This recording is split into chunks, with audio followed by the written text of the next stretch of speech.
Alright, hey guys, so welcome back into my live stream. So we're reading that story, the BFG, and we're reading chapter 1, The Witch and Owl. So let's get started. So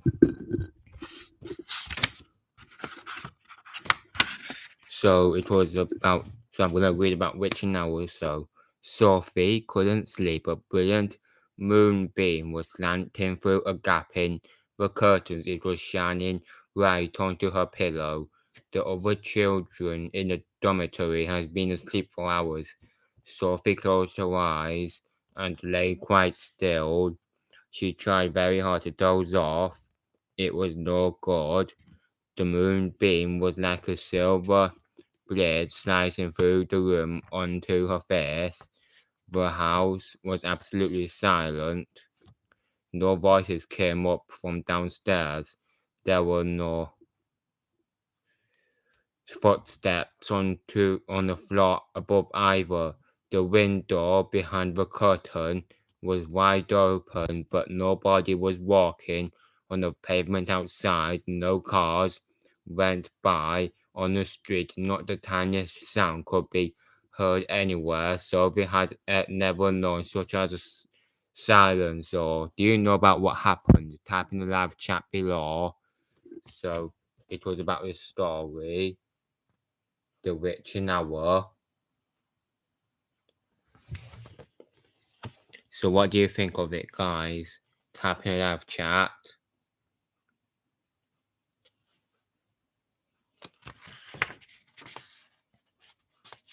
Perhaps she told herself this was what they called the witching hour.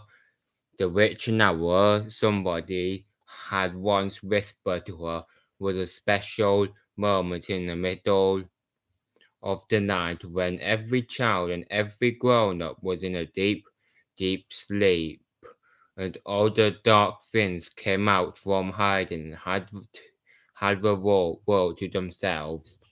The moonbeam was brighter than ever on Sophie's pillow. She decided to get out of bed and close the gap in the curtains.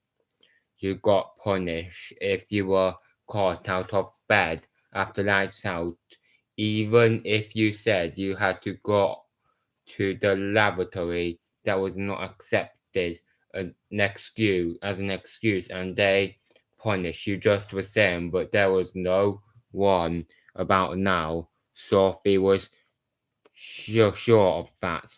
She reached out of her glasses that lay on the chair beside her bed. They had steel rims and very thick lenses, and she could hardly see a thing without them. She put them on. Then she slipped out of bed and tiptoes over the window. When she reached the curtain, Sophie hesitated. She longed to duck underneath them and lean out of the window to see what the world looked like now that the witching hour was at hand. She listened again. Everywhere it was deathly still.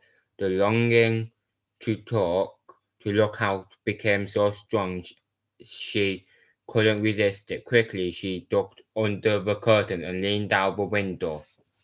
In silvery moonlight, the village streets she knew so well seemed completely different.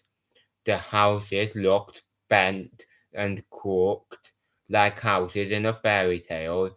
Everything was pale and ghostly and milky white.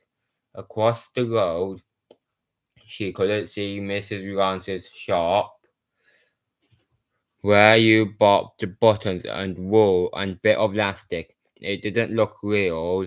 There was something dim and misty about that too. Sophie allowed her eye to travel further and further down the street. Suddenly she thought there was something coming up to the street on the opposite side. It was something black, something tall and black, something very tall and very black and very thin. So I'm looking on live chat. Hi W4 RX. So we're gonna finish on chapter 1. So how do you think of the story, guys? Type in the live chat below. So yeah, thank you for joining in my live stream. So I'll see you on another live stream on chapter 2. So thank you for compliment what W4RX. So yeah, I'll see you on live stream on chapter 2, the BFG. So thank you for tuning in. Bye.